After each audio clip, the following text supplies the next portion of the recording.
নবী করিম সাল্লাল্লাহু আলাইহি সাল্লামের একটি অভ্যাস ছিল। তিনি নামাজের পর সাহাবীদেরকে জিজ্ঞেস করতেন, তোমাদের মধ্যে কেউ কি কাল রাতে কোনো স্বপ্ন দেখেছো? যদি দেখে থাকো তাহলে আমাকে বলো, আমি সেই স্বপ্নের ব্যাখ্যা দিব। কিন্তু একদিন একটি অদ্ভুত ঘটনা ঘটলো। নবী করিম সাল্লাল্লাহু আলাইহি সাল্লাম সাহাবীদেরকে জিজ্ঞেস করার পরিবর্তে বলতে লাগলেন, আমি গতকাল রাতে একটি ভয়ানক স্বপ্ন দেখেছি। রাসূলুল্লাহ বললেন, কাল রাতে আমার স্বপ্নে দুজন লোক এসে আমাকে জাগিয়ে বলল, ইনতালিক, ইনতালিক, চলুন, চলুন। এই স্বপ্নে নবী করিম সাল্লাল্লাহু আলাইহি সাল্লাম ৭টি ভিন্ন ভিন্ন দৃশ্য দেখেন এবং সেই ৭টি দৃশ্য প্রতিটি মুসলমানদের জন্য জানা খুবই জরুরি। কে সেই দুজন লোক যারা নবী করিম সাল্লাল্লাহু আলাইহি সাল্লামকে তাদের সাথে নিয়ে গিয়েছিল? জানতে হলে ভিডিওটি শেষ পর্যন্ত দেখতে থাকুন।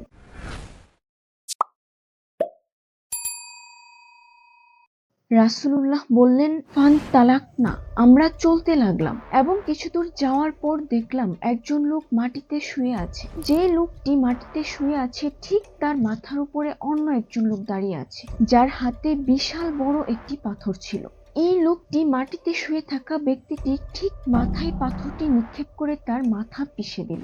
রাসূলুল্লাহ বললেন, ফাইয়াত্তাহ দাহরাজ, পাথরটি ঘুরতে ঘুরতে নিচে নেমে এলো। তারপর সেই ব্যক্তি আবার পাথরটি ওঠানোর জন্য নিচে গেল এবং পাথরটি নিয়ে উপরে উঠল। ততক্ষণে মাটিতে শুয়ে থাকা ব্যক্তিটির মাথা পুনরায় ঠিক হয়ে গেল। তারপর আবারও তার মাথায় পাথর নিক্ষেপ করে পুনরায় তার মাথা পিষে দেওয়া হলো। রাসূলুল্লাহ বললেন, এসব বারবার ঘটছিল। তখন আমি আমার সাথে থাকা সেই দুজনকে জিজ্ঞেস করলাম, সুবহানাল্লাহ, মা জানি, এসব কি হচ্ছে? এই লোকগুলো কি করছে? তখন তারা কোনো জবাব দেয়নি, শুধু বলল, ইনতালিক, ইনতালিক, চলুন, চলুন। রাসূলুল্লাহ বললেন, আমরা আরো কিছু দূর সামনে যাওয়ার পর আবারও দেখলাম একজন লোক মাটিতে শুয়ে আছে এবং ঠিক তার মাথার উপরে অন্য একজন লোক দাঁড়িয়ে আছে। এই লোকের হাতেও কি পাথর ছিল? না, এই লোকটির হাতে একটি হুক ছিল। কিসের হুক? হাদিদ, লোহার হুক ছিল। এই হুকটি দিয়ে কি করছিল? সেই ব্যক্তিটি এই হুকটি দিয়ে 3টি কাজ করছিল। প্রথমে সে মাটিতে শুয়ে থাকা ব্যক্তিটির চোখের ভেতর হুক ঢুকিয়ে দেয় এবং সেখান থেকে চিৎতে চিৎতে মাথার পেছন দিক দিয়ে বের করে নিয়ে আসে। তারপর সে নাকের ভেতর হুক ঢুকিয়ে দেয় এবং সেখান থেকেও চিৎতে চিৎতে মাথার পেছন দিক দিয়ে বের করে নিয়ে আসে। তারপর আবারও সে মুখের ভেতর হুক ঢুকিয়ে দেয় এবং সেখান থেকে চিৎতে চিৎতে মাথার পেছন দিক দিয়ে বের করে নিয়ে আসে। রাসূলুল্লাহ বললেন, যে ব্যক্তিটির হাতে হুকটি ছিল প্রথমে সে দ্বিতীয় ব্যক্তিটির মুখের এক পাশ চিরে, তারপর যখন সে মুখের অন্য পাশ চিরে তখন মুখের প্রথম পাশ পুনরায় ঠিক হয়ে যায়। তারপর আবার মুখের প্রথম পাশ চিরা হয়। রাসূলুল্লাহ বললেন, এসব বারবার ঘটতে থাকে।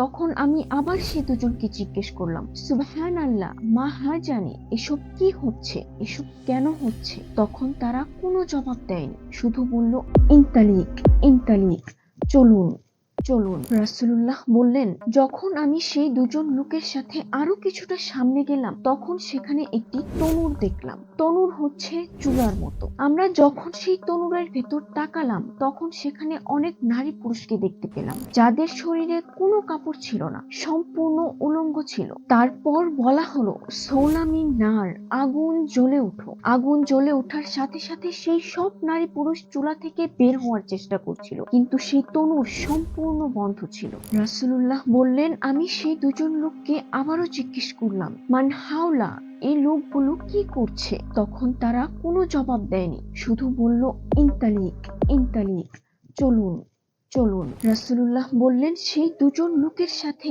আরো কিছু দূর সামনে যাওয়ার পর আমি একটি নদী দেখতে পেলাম, রক্তের মতো লাল নদী। সেই রক্তের নদীতে একজন লোক কিনারায় পৌঁছানোর চেষ্টা করছে, কিন্তু কিনারায় অন্য একজন লোক আগে থেকেই দাঁড়িয়ে ছিল, যার হাতে একটি হিজারা মানে পাথর ছিল। যখনই ওই রক্তের নদীতে থাকা ব্যক্তিটি কিনারায় পৌঁছায় তখন কিনারায় দাঁড়িয়ে থাকা ব্যক্তিটি সেই ব্যক্তিটির মুখের ভেতর পাথর নিক্ষেপ করে এবং ওই ব্যক্তিটি আবারও রক্তের নদীতে ডুবে যেতে থাকে। এসব আগের মতোই বারবার ঘটতে থাকে। রাসূলুল্লাহ বললেন, আমি আবারও সেই দুজন লোককে জিজ্ঞেস করলাম, মান হাওলা, এসব কি হচ্ছে? তখন তারা কোনো জবাব দেয়নি, শুধু বলল, ইনতালিক, ইনতালিক, চলুন, চলুন। রাসূলুল্লাহ বললেন, আমরা আরো একটু এগিয়ে যাওয়ার পর একটি ভয়ঙ্কর চেহারার মানুষকে দেখতে পেলাম। এতটাই ভয়ঙ্কর চেহারার মানুষ যা এর আগে আমি কখনোই দেখিনি। ওই ব্যক্তিটি আগুন জ্বালাচ্ছেন এবং আগুনের আশেপাশে ঘুরছেন। রাসূলুল্লাহ বললেন, আমি ওই দুজন লোককে আবারও জিজ্ঞেস করলাম, মান হাওলা, এই ব্যক্তিটি কে? তখন তারা কোনো জবাব দেয়নি, শুধু বলল, ইনতালিক, ইনতালিক, চলুন, চলুন। নবী করিম সাল্লাল্লাহু আলাইহি সাল্লাম বললেন, আমরা আরো কিছু দূর সামনে যাওয়ার পর একটি মঞ্জিল দেখতে পেলাম যা আগের সবগুলো দৃশ্য থেকে আলাদা। তিনি বললেন, আমরা চলতে চলতে হাদিকা, একটি বাগানের ভেতর প্রবেশ করলাম, যে বাগানটি দেখতে অসম্ভব সুন্দর ছিল। সেখানে অনেক লম্বা একটি লোককে দেখতে পেলাম, এতটাই লম্বা ছিল যে যার মাথা দেখতে সমস্যা হচ্ছিল এবং তার আশেপাশে অনেকগুলো শিশু বাচ্চা ছিল যা এর আগে একসাথে আমি কখনো দেখিনি। রাসূলুল্লাহ বললেন, আমি তাদেরকে দেখে অনেক অবাক হলাম এবং সেই দুজনকে আবারও জিজ্ঞেস করলাম, এই লোকগুলো কারা? তখন তারা কোনো উত্তর দেয়নি, শুধু বলল, ইনতালিক, ইনতালিক, চলুন, চলুন। নবী করিম সাল্লাল্লাহু আলাইহি সাল্লাম বললেন, ফান তালাকনা, আমরা এগিয়ে গেলাম এবং সামনে যেতেই আমরা আরেকটি বাগান দেখতে পেলাম যা আগের বাগানটি থেকে অনেক বেশি সুন্দর ছিল।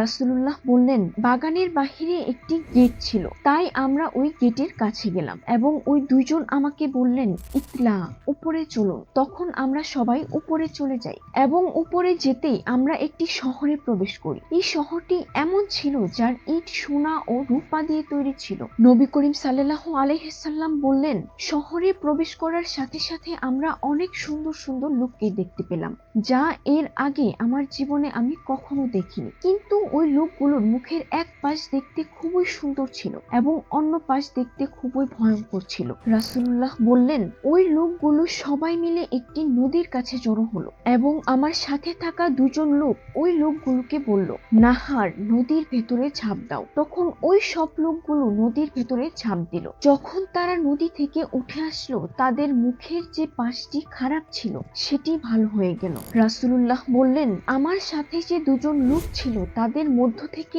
একজন আমাকে বলল, দেখেন। যখন আমি সেদিকে তাকালাম, আমার সামনে অনেক সুন্দর একটি মহল দেখতে পেলাম, ঠিক মেঘের মতো। সেই দুজন লোক রাসূল সাল্লাল্লাহু আলাইহি সাল্লামকে বললেন, হাজা কাসরাক, হাজা বাইতিক, এটি আপনার মহল। রাসূলুল্লাহ বললেন, বারাক আল্লাহু ফিকুম, আল্লাহ আপনার মঙ্গল করুন, আমাকে এর ভেতরে নিয়ে চলুন। তারা বলল, লা আবাদ, এখনই না, একটা সময় আসবে যখন আপনি এই মহলে প্রবেশ করবেন।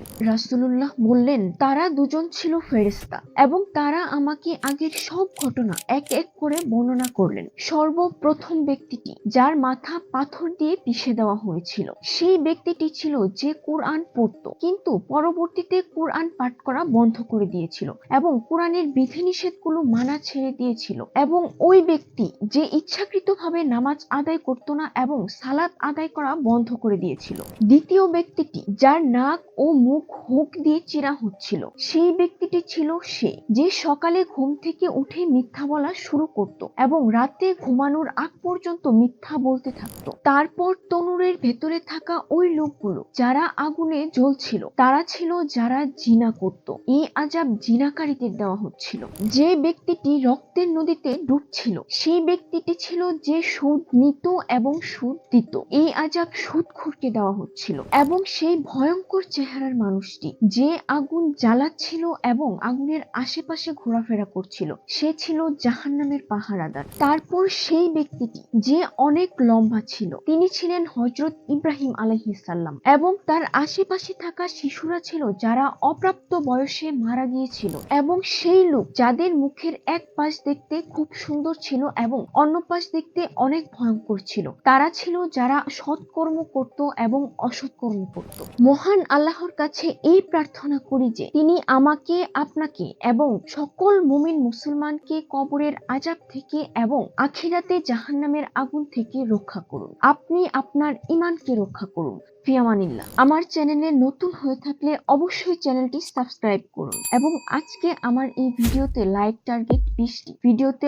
অবশ্যই লাইক দিয়ে আমাদের পাশেই থাকবেন।